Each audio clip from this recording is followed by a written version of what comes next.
Hello again, Marina Lantos here, and I'm super excited to share another cutting tutorial for you. Today's haircut is going to be a classic bob with a slightly more of a modern approach to it. So I will be using my scissors and the feather razor to achieve this really beautiful head-hugging classic graduation, which is going to work really well for your clients that want something a little bit more classic or something a little bit more on the modern side. So my first major section was from top of the occipital bone to the top of the ear. This way I know exactly how much weight I'm going to build, because the longest piece of hair that I'm going to leave, that I'm about to cut between my fingertips, is going to be the top of that section. So here what I'm doing is I took a vertical section and I am placing the finger angle at the same angle as how I want my graduation to sit. The leaner the graduation, the more head-hugging your fingers will be. The heavier the graduation, the farther you want to move your fingertips away. To keep this shape consistent, I'm going to continue taking my vertical sections, combing the hair out of the way, and then placing my fingers in the same cutting line and the same angle as the previous section.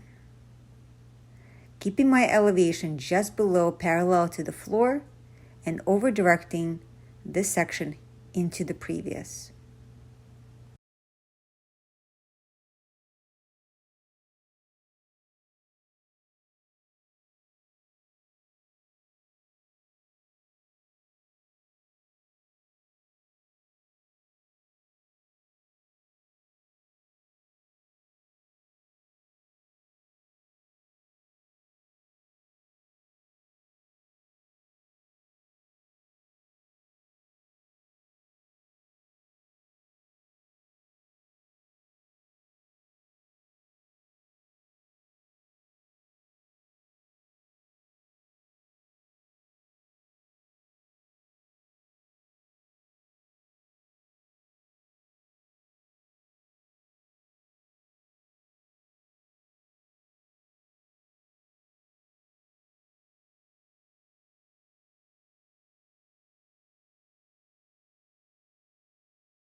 Now that I've reached the round of the head, instead of continuing by taking vertical sections, now I'm going to take a diagonal section.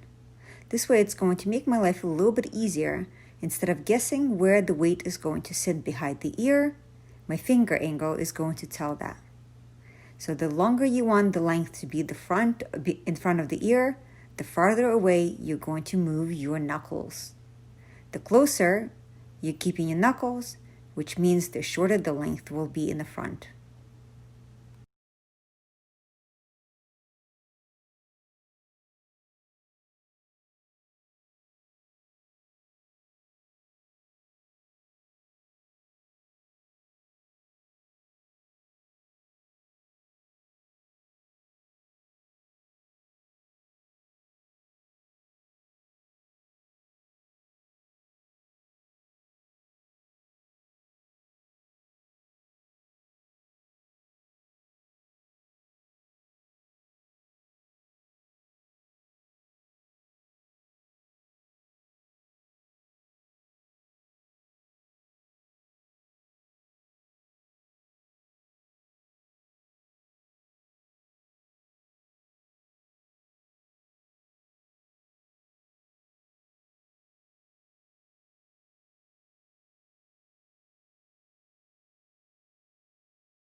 Now let's repeat the same thing on the opposite side. So here, instead of keeping my fingertips up and knuckles down, I'm going to switch my hand position and keep my knuckles up and fingertips down. The main reason for this is so that I have an easier time distributing the weight by combing away from the ear and towards the center.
Now that we have established the weight from the graduation, let's create a little bit of looseness by using a feather razor. I'm going to take a slight diagonal section following the original sectioning from the underneath, and I'm going to use the guide that I see from underneath from the graduation, go past the guide, and then create a really soft serrated edge by keeping my blade really open.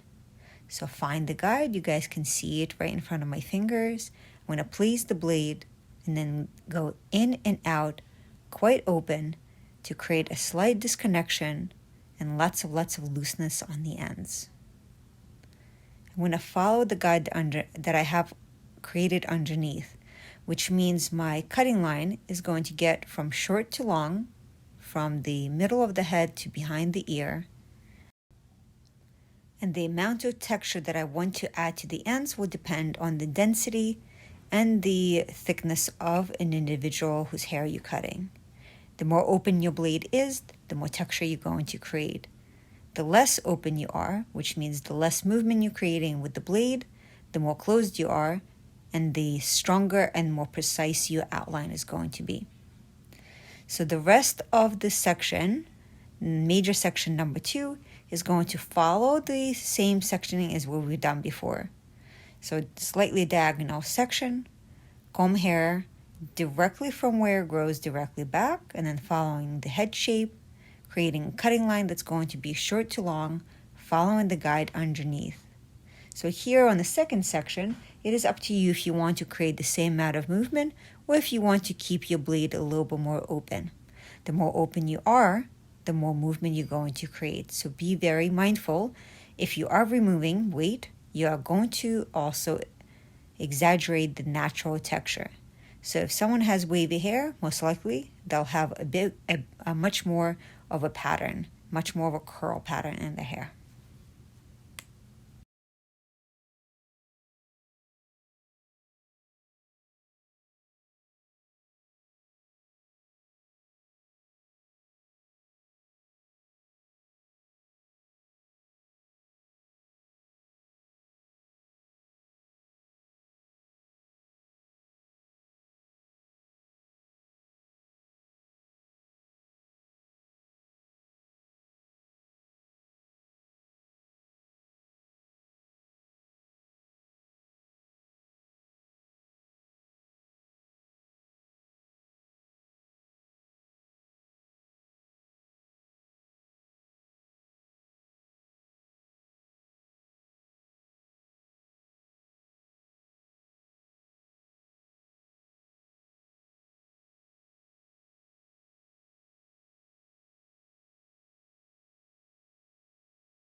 To cross-check my major section 2, I'm going to take a vertical section.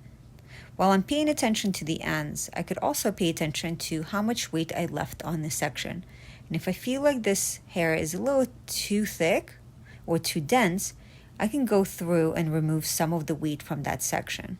So keeping lots of tension between your fingers and almost no tension against the hair with your blade, you can remove some weight and create lots of softness on that end result.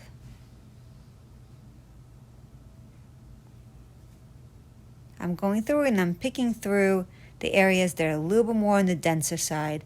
This is also a really good way to fix someone's natural pattern or imperfections in their hairlines. So if someone's hair is a little denser around the hairlines or weaker, what you could do is just, if it's weaker, leave that area alone and then go through and remove the rest of the denser areas. And it's almost makes the whole panel being a little more perfect.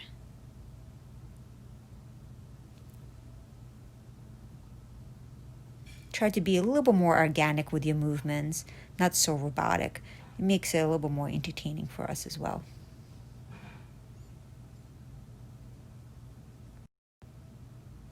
And the last section, we're going to take a mohawk section, find the shortest piece coming from the back, keeping your fingers short to long, where my knuckles are a little bit farther away from the head to create the short to long appearance. I'm going to cut an open blade all the way from the back right to the front hairline. That's going to give me lots of volume, lots of looseness, lots of softness, but keeping the bob shape pretty classic. Find your guide, let your fingers slide past the guide, and now I'm placing my blade about an inch below my fingers, and always keeping in mind that I always want that blade to touch my fingers on the way out.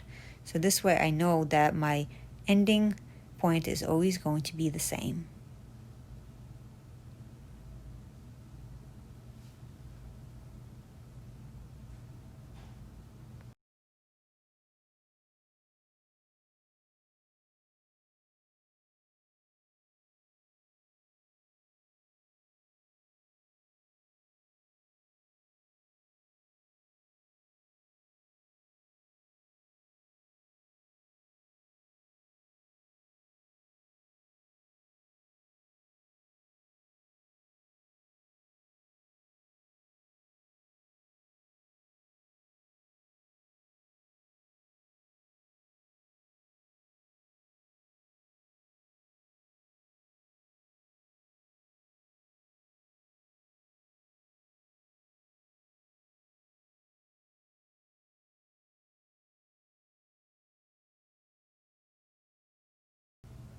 Once again, I'm going to go through and do a little bit of surface grazing to make sure that I removed enough weight from this section. And you guys can tell that front hairline is so dense and so thick. Going through and removing some of that weight is really going to make my life much easier blow drying and styling her hair, and as well as it's going to give me a little bit more movement, so you don't have to style this hair straight. You could always keep it a little bit more on the natural side, so if you want to diffuse it, or if you want to blow dry it a little on the faster side and then put a little bit of curling iron to it, it really makes a beautiful end result.